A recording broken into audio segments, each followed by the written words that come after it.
Le plus, je bénis le Seigneur pour cette opportunité. J'ai dit merci au Seigneur premièrement pour le genre des dieux. Je vais commencer par le révérend pasteur Amos, qui est notre pasteur, notre papa dans ces lieux, mais qui n'est pas là même. Je sais qu'il est au courant de ce qui se passe dans ces lieux. Et je veux remercier aussi tous les collaborateurs du pasteur, notamment le pasteur Charlie, qui est à tout moment avec nous, le pasteur Bébéleke, qui présentement n'est pas ici, mais il sera là. Et je remercie aussi tous ceux-là qui travaillent aux côtés du pasteur. Je ne vais pas oublier de remercier le président de Jeunes pour les efforts, pour les courages, pour tout ce qu'il est, pour ses motivations dans la jeunesse. Que le Seigneur soit glorifié dans tout ce qui se passe dans ce lieu. Amen. Et je crois que si je peux dire quelque chose avant de commencer, quand on m'avait appelé pour prêcher à la conférence, je disais, Seigneur, je vais prêcher, je vais parler de quoi? Et comme on n'avait pas encore trouvé les thèmes, alors il y a eu un passage biblique qui m'est venu à cœur. Et je crois que c'est ces passages-là que Dieu voulait vraiment que je parle, parce que juste quand ces passages m'est venu à cœur, le thème va correspondre exactement par rapport à ces passages-là. Amen. Et je me suis dit, oh, gloire au Seigneur, parce que comment est-ce que tu m'as donné ceci, et le thème correspond exactement à ça. Comme nous l'avons dit, notre thème c'est Youth and Vocation, si je peux dire jeunesse et vocation. Mais seulement nous aimerions bien parler d'un sous-thème qui parle de comment puis-je savoir l'appel de Dieu dans ma vie. Amen. Comment connaître l'appel de Dieu dans ma vie? C'est une question où beaucoup de jeunes nous posons. Il arrive que nous puissions nous poser cette question. Seigneur, je vais à l'église, mais je ne sais pas. Est-ce que moi, je peux travailler dans le protocole? Seigneur, je peux aller dans la chorale, je ne sais pas, tu m'as appelé où?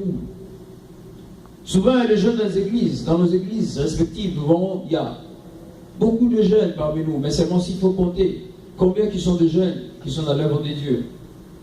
Il y en a peu, que ceux-là qui sont assis. Ce n'est pas parce que ceux-là qui travaillent connaissent mieux. Peut-être que Dieu leur a fait découvrir ce qu'ils doivent faire, ce qu'ils sont appelés à faire. Et les autres ne connaissent encore rien de ça. Voilà pourquoi ce soir, je voudrais, au travers de ces thèmes, de ces sous-thèmes, que nous puissions partager ensemble avec vous, et que nous puissions avoir au moins l'idée de ce que nous devons faire.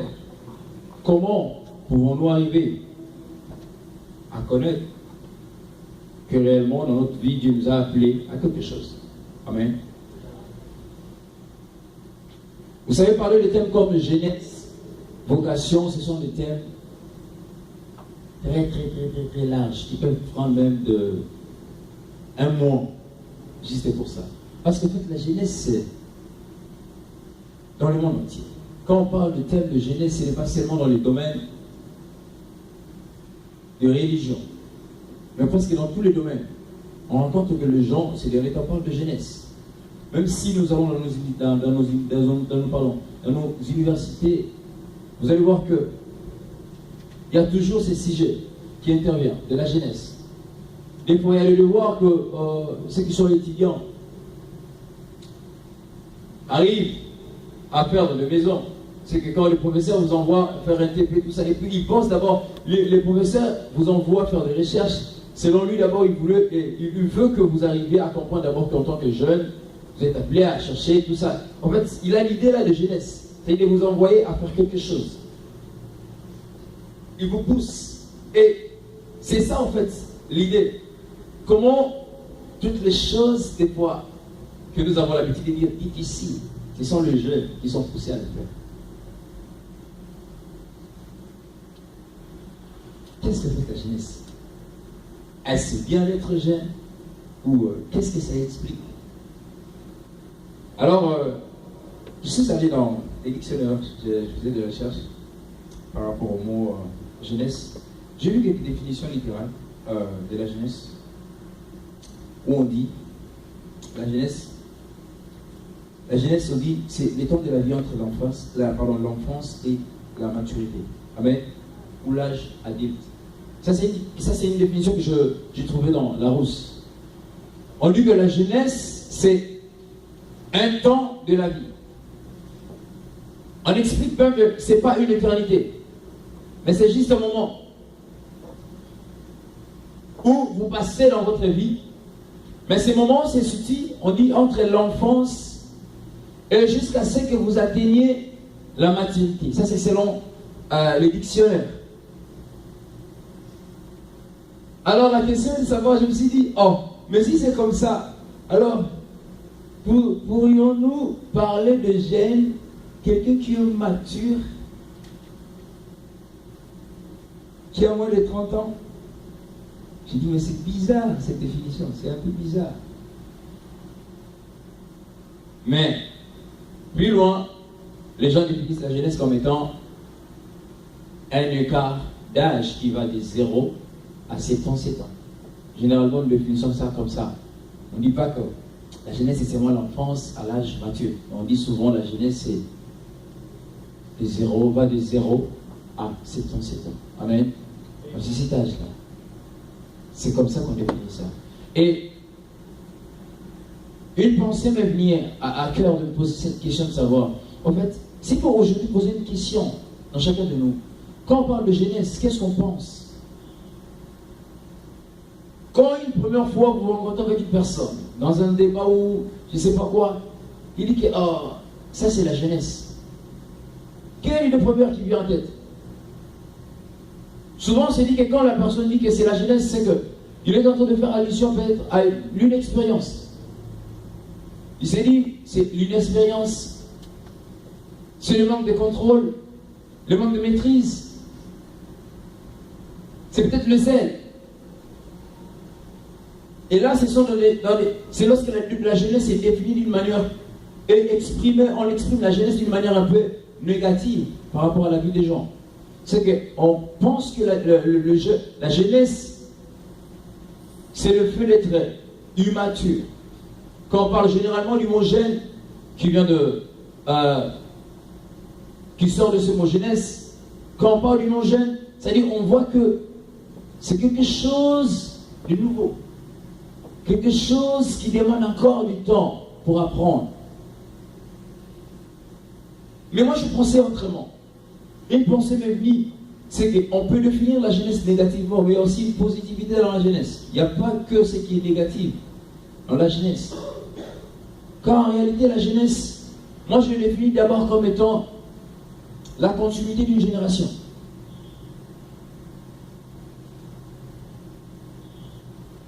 Je définis la jeunesse comme étant la continuité d'une génération.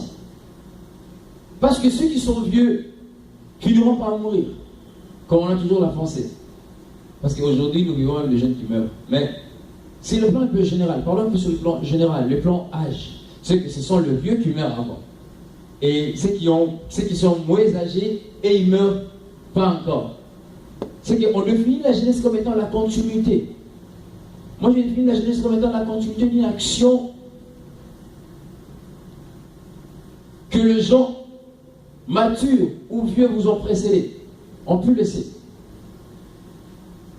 C'est-à-dire qu'être jeune, c'est comme si c'était une complémentarité. Quand le vieux vient avec l'expérience, il fait tout, alors mais ça ne se limite pas là. Le vieux est sûr que sûrement il y a quelqu'un qui doit venir. Rajouter, bien sûr. S'il y a quelque chose à rajouter là-bas.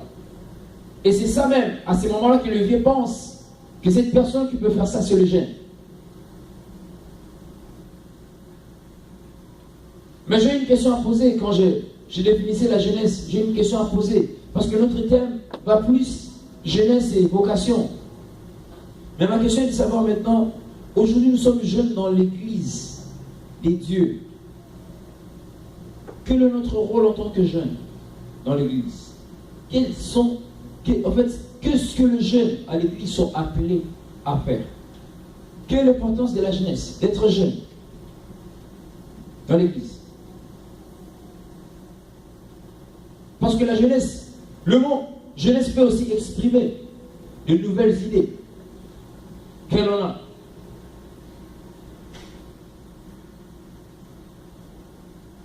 Alors,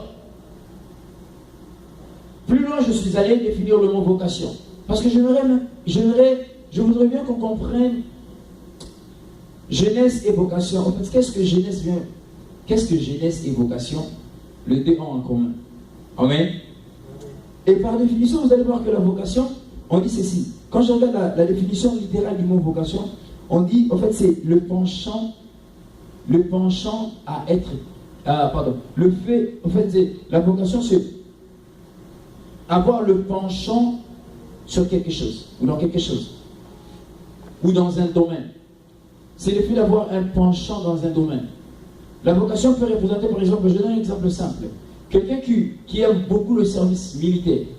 Un enfant qui grandit dans un milieu où il aime beaucoup jouer avec les armes, la guerre, c'est la guerre qui lui plaît, risque un jour de devenir militaire. Ne vous étonnez pas qu'un enfant comme ça. Tout simplement, c'est parce qu'il est attaché à ça. Et plus il est attaché à ça, alors ça lui donne tellement les désirs qu'un jour il préfère devenir militaire. En fait, ce n'est pas quelque chose de nouveau pour lui. C'est quelque chose qu'il a déjà commencé avec ça depuis le bas âge. Souvent, ça arrive dans notre vie que lorsque nous allons à l'université, nous ne choisissons pas les options que nos parents choisissent pour nous. Souvent, nous choisissons ce que nous avons toujours eu à penser. Évidemment, il y a certains parents qui comprennent les enfants, qui sont habitués à voir les enfants, à observer les enfants quand ils grandissent. Ils peuvent se dire que mon enfant, quand il grandit, celui-là, je crois qu'il sera bien dans la médecine. En fait, c'est ça. Il a vu qu'il y a un penchant. L'enfant est trop focus. Il est trop concentré dans ces domaines-là. Et les parents voient que voilà, ça va marcher. Si cet enfant va dans la médecine, ça va marcher. Et dans la plupart des cas, vous allez voir que les tels enfants, quand ils vont dans la médecine, évidemment, ils réussissent. C'est tout simplement parce que cet enfant est appelé à ça. Papa a déjà vu de loin, il a appelé à ça. C'est comme Dieu. Tout à l'heure, on parlait de ça. Je vais expliquer ça. C'est comme Dieu. Dans la vocation, quand Dieu choisit, quand Dieu fait appel à une personne, Dieu ne choisit pas pour choisir. Mais il choisit parce qu'il sait déjà. Il connaît la personne même avant que la personne ne naisse, comme il a dit à Jérémie 1:5. Il a dit à Jérémie, il a dit, avant que tu ne naisses, moi je t'avais déjà. Je te connaissais déjà. Depuis le ventre de ta mère. Il a dit, là tu étais encore qu'une masse informe. Je te connaissais. Il a dit, avant que tu ne sois conçu, je t'avais déjà consacré prophète.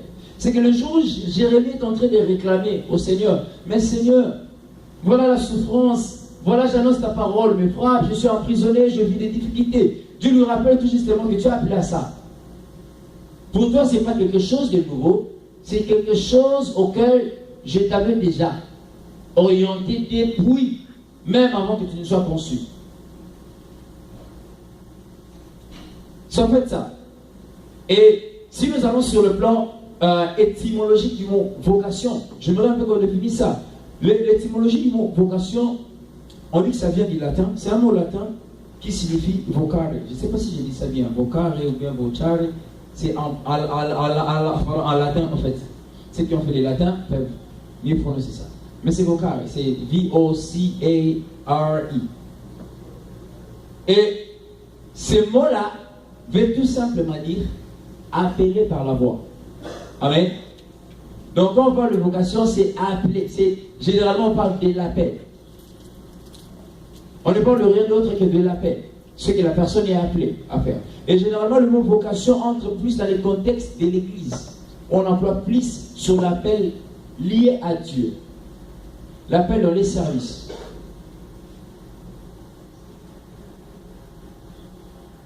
Et ce qui est encore important à connaître par rapport à la vocation, c'est que le mot vocation tire son importance dans la vie d'une personne si la personne a effectivement écouté la voix de l'Éternel. Amen. Il y a un moment donné, à Kinshasa, on a vécu avec des gens qui, à tout moment, C'était des jeunes serviteurs de Dieu. Quand il y a une erreur, vous voulez juste lui prodiguer un conseil, bien lui faire une remarque, vous allez voir, moi je suis. En fait, Dieu m'a appelé, ça veut dire quoi? C'est langage-là. Alors moi j'ai une question à poser. En fait, les gens qui disent que Dieu m'a appelé, ils pensent à quoi quand ils disent ça? Qu'est-ce qui montre réellement que Dieu t'a appelé? Pour que tu dises réellement que moi, Dieu m'a appelé. Parce que le contexte, on dit le contexte de ces mots ici, ces mots tiennent son importance lorsqu'il réellement la personne a effectivement écouté la voix de Dieu. Vous allez voir qu'il y a une caractéristique commune, un caractéristique commun à tous les hommes de Dieu que le Seigneur a appelé dans la Bible. En commençant par Noé, vous allez voir, il a reçu l'appel de Dieu, il a réellement entendu Dieu. Noé n'est pas devenu celui qui est devenu parce qu'il y a une idée qui est venue en tête, je dois construire un arche. Non, mais Noé a entendu la voix de Dieu. Dieu s'est révélé à Noé. Vous allez voir que si vous allez dans la vie d'Abraham, vous allez voir Abraham a écouté Dieu. Dieu qui lui a dit à Abraham, voilà, quitte ton pays, ta patrie, la maison de ton père et va dans le pays que je t'enverrai. Ça c'est l'appel de Dieu. Abraham a connu la vocation. Il a réellement écouté la voix de Dieu. Et ce qui est encore bien par rapport à ça, c'est que Dieu, quand il confirme son appel, il ne le confirme pas seulement une seule fois dans la vie d'une personne. C'est-à-dire, Dieu peut t'appeler aujourd'hui, demain il peut te rappeler encore. Tout simplement pour confirmer cette parole. Quand il vient deux fois dans ta vie, c'est qu'il vient tout simplement parce qu'il va encore confirmer que c'est réellement moi qui te mets dans ça. C'est pourquoi, chers bien-aimés dans le Seigneur, il est important que nous fassions très attention quand nous disons que Dieu m'a appelé. Il faut qu'il y ait vraiment cette confirmation, cette conviction en toi. Parce qu'il y a un élément important aussi à savoir par rapport à la vocation. C'est quoi? C'est que la vocation, comme je vais le dire, souvent c'est une visitation de Dieu. En fait, c'est la visitation de Dieu. Où Dieu vient visiter la personne qui choisit d'appeler. Et directement quand la personne ressent la visitation de Dieu, il est obligé. La personne ressent l'obligation de croire à l'appel de Dieu. Mais seulement pas, il ne se limite pas seulement à croire à l'appel de Dieu. Il va au-delà, à s'engager à servir ces dieux-là. Tout simplement parce que Dieu appelle une personne, la personne que Dieu veut appeler, Dieu l'appelle pas n'importe comment, mais il choisit un temps, son temps en lui pour appeler la personne. Il y a trois choses à connaître. J'aimerais que nous retenons ces trois choses. Il y a trois choses importantes à connaître par rapport à la vocation aussi. C'est que la vocation, d'abord, premièrement, la source de la vocation, c'est Dieu. C'est Dieu lui-même. Ce n'est pas un homme. Laissez-moi vous dire une vérité, on ne devient jamais un pasteur en priant beaucoup, bien en jeûnant beaucoup. Tu peux faire de 40 jours, de 80 jours de prière. Tu ne deviens jamais un pasteur ou bien un prophète parce que tu as fait trop de temps de jeûne et de prière. Mais j'ai dit, Dieu choisit ces personnes. Dieu choisit les gens qu'il veut. Dieu choisit les gens comme il le veut. Dieu choisit les gens quand il le veut et Dieu choisit les gens où il le veut. Ce n'est pas à nous de décider. Il est la source de la vocation. Il y a trois choses à connaître. Le temps. Le choix, le temps et puis il y a le lieu. Trois choses sont importantes dans la vocation. Vous savez pourquoi le choix? Parce que j'ai dit c'est la volonté de Dieu. Ce n'est pas la volonté des hommes que nous sommes sélectionnés. La Bible dit dans Romains chapitre 8, le verset 29 au verset 30, la Bible dit c'est qu'il a choisi, ce qu'il a prédestiné, il les a choisis. Ce qu'il a appelé, il les a choisis. Et ce qu'il a choisi, il les a prédestinés. Ce n'est pas quelque chose de nouveau pour Dieu que de choisir une personne. Il le fait déjà selon lui, selon son temps en lui. C'est-à-dire, s'il arrive le temps dans la vie d'une personne, tu n'as pas à forcer. C'est pourquoi j'aimerais dire aussi aux chrétiens, aux enfants de Dieu, que tu ne forceras jamais l'appel de Dieu quand viendra le temps. Peu importe l'endroit où tu te retrouves. Vous savez, lorsque Dieu envoie Samuel dans la maison d'Isaïe pour oindre un roi, la Bible dit ceci. Samuel le prophète, il part. Il arrive dans la maison d'Isaïe pour choisir l'homme que Dieu voulait. La Bible dit lorsqu'il voit Abinadab, écoutez la parole de l'homme de Dieu. Il dit, ah, sûrement c'est lui. C'est lui que Dieu a choisi. La Bible dit quoi? Il a regardé son apparence, sa beauté, il a dit son physique, il a dit, et puis qu'il était un soldat, il a dit, sûrement c'est cette personne. Mais la Bible dit ceci, une voix se fit entendre. Dieu lui a dit ceci, écoute, je ne regarde pas ce que l'homme regarde, mais je regarde le cœur. Amen. C'est pourquoi je dis que la vocation, ce n'est pas quelque chose de... On prie beaucoup, on jeûne beaucoup. Ou ce n'est pas quelque chose d'héréditaire, parce que papa et pasteur, moi aussi, je serai pasteur. Parce que nous, on a un oncle apôtre, là-bas, moi aussi, je serai apôtre. Ce n'est pas héréditaire. Ces défauts, on trouve ça ces derniers temps dans beaucoup d'églises chrétiennes. Surtout à Kinshasa, je vous dis. Dernièrement, j'étais encore choqué. Hier, j'étais choqué. Je regardais les enterrements d'une servante de Dieu à qui. Ah. Et oui, il y a ma soeur qui me dit, tu sais qui a remplacé? Il dit qui? Mais c'est mon ami, non? Il dit qui? C'est sa fille. Il dit, hein? J'étais choqué. Amen. Et puis, quand elle a dit ça, j'ai dit, ah Seigneur, ça c'est devenu hérédité. Donc quand maman était, papa était, donc on laisse ça là-bas. Non.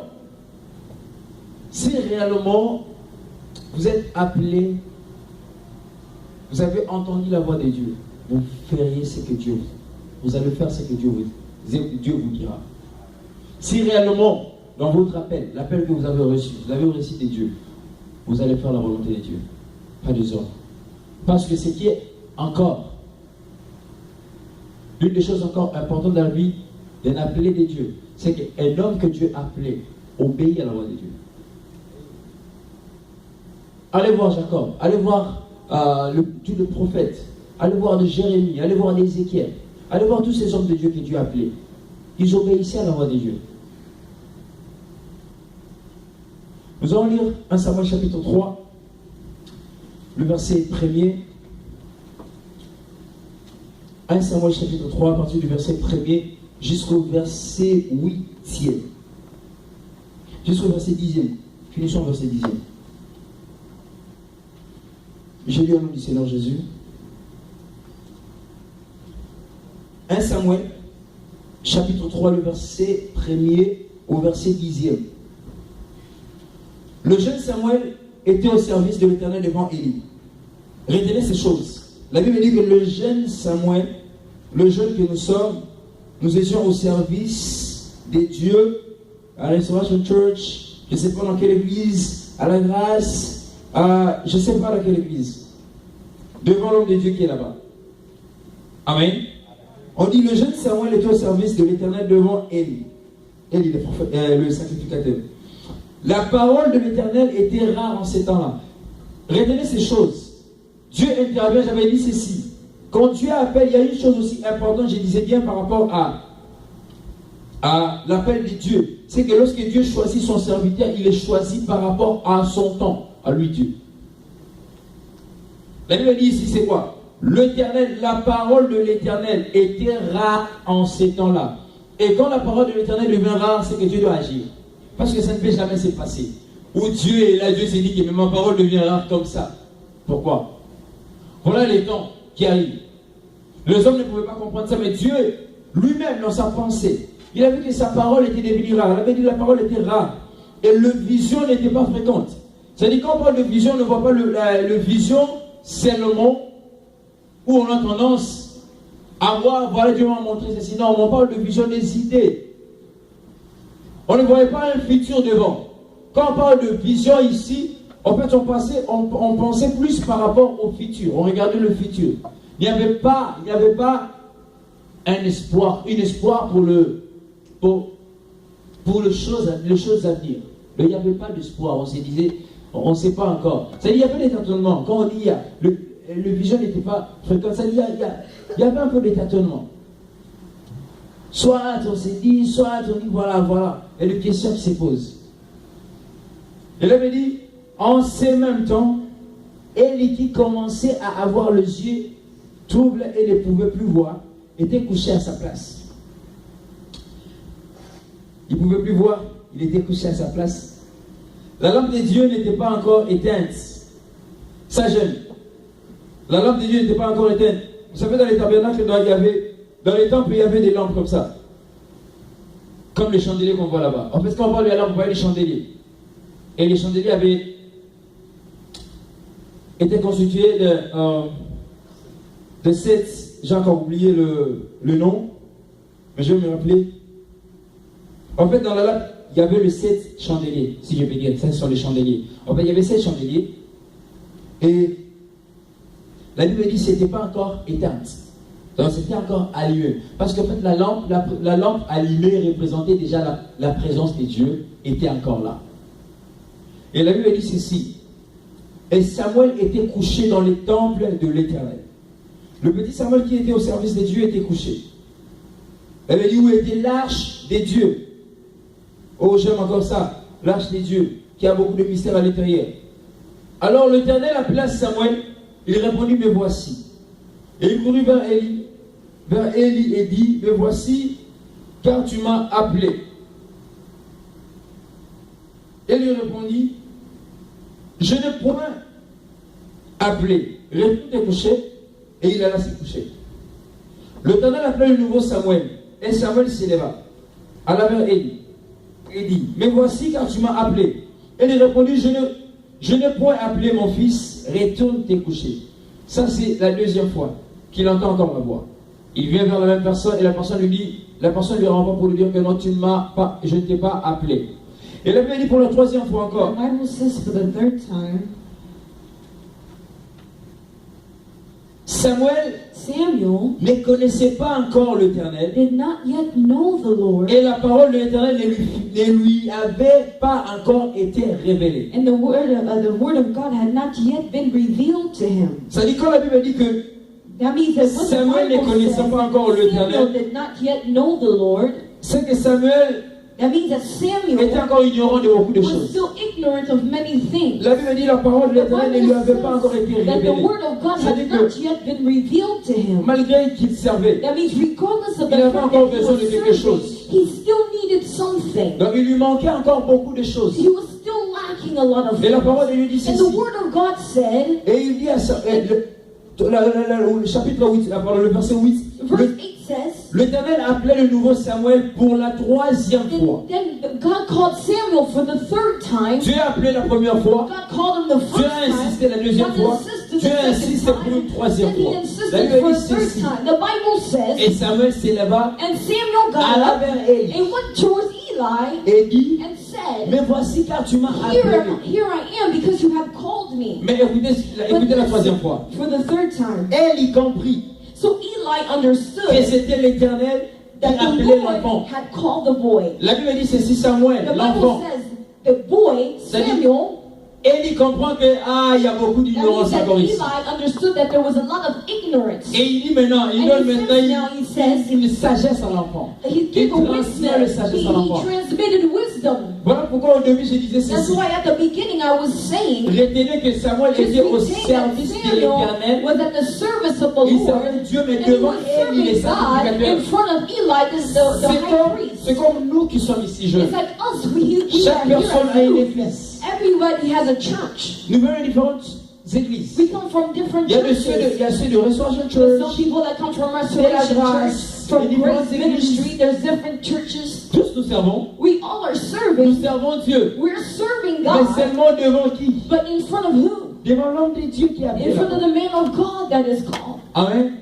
Amen. C'est comme nous qui servons ici. That means us who Nous are servons serving l'Éternel here. devant We're serving le pasteur God in Amos. front of Pastor Amos. Lorsque Dieu When God avait besoin de oindre Josué, needed to anoint Joshua, Josué chapitre 1er, Joshua chapter 1, nous allons lire Josué chapitre 1er, vous allez voir. we're going to read Joshua chapter 1. Josué chapitre 1er, la Bible dit, Joshua chapter 1, the Bible says, Après la mort de Moïse, after the death of Moses, écoutez ceci, serviteur de l'Éternel. the servant of the Lord, La Bible appelle Moïse serviteur de the l'Éternel. Bible calls Moses the servant of the Lord. L'Éternel dit à Josué, fils de Nun, The Lord spoke to Joshua, the son of serviteur de God, Moïse. the servant of Moses. Josué n'était pas encore serviteur de l'Éternel. So Joshua was not La yet the Bible servant décrit of the Lord. Josué comme étant serviteur de Moïse. The Bible declares Joshua as a servant of Moses. Il servait Dieu, He was serving mais God, il était devant Moïse. but he was in front of Moses. Ça représentait quelque chose. That represented something. L'image de l'alliance. The image of the alliance. C'est-à-dire que Josué servait, That means that mais il Joshua servait was sous serving, l'alliance but he was serving under the de alliance Moïse. of Moses. Amen. Amen. C'est pourquoi c'est important quand tu sers Dieu That's why it is important when you serve God d'obéir to obey à l'homme de Dieu to the man of que God Dieu a établi. that God has Parce established. qu'il sert Dieu. Tu sers Because Dieu he's là-bas. serving God Mais with, il y a une alliance but there's an alliance qui lie cet homme à l'Éternel. that Eli had with the Lord. Est-ce que quelqu'un comprend?